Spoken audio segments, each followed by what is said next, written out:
Welcome back to another Rhize demo video. Here's a quick demo on how you can use Rhize's BPMN UI to create summary statistics from an incoming stream of numbers.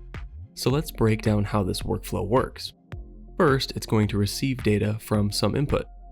I'll explain what that input could be later. Next, it's going to validate the schema of that input to make sure that it is correct and that you can calculate numbers on it. Specifically, the schema is going to evaluate that there is a property called R, which contains an array of numbers. Okay, if the schema is invalid, the workflow is just going to end on this end event.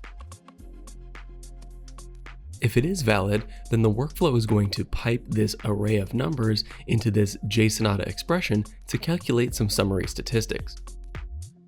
And the output of the expression is going to get saved in this variable called custom response.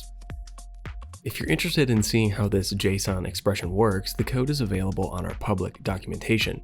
You could copy it and put it in a JSONata playground and play with it as you want. Let's go ahead and run this workflow. We're going to run it through our API call. The API call is not the only way to run a workflow like this, but it is one. So to run it from the API, we are going to need the BPMN ID. That is this func calculate stats.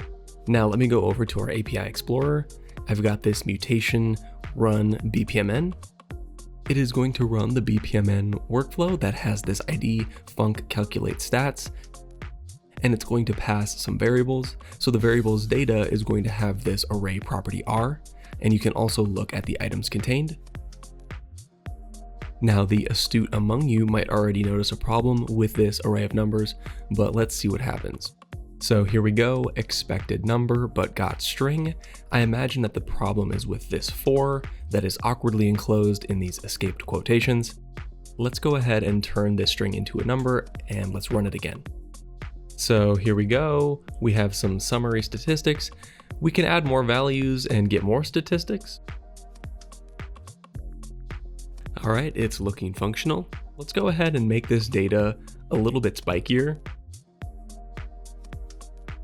And there it is, that's a pretty high standard deviation.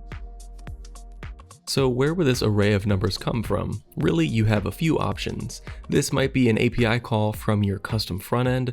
For example, it could be from a button with some HTML form data, or it might be from a stream of values that comes from an edge device like an OPC server. Or they might even come from another BPMN workflow. And that's what we're going to demo next, how to call a BPMN workflow from another. Thanks for watching.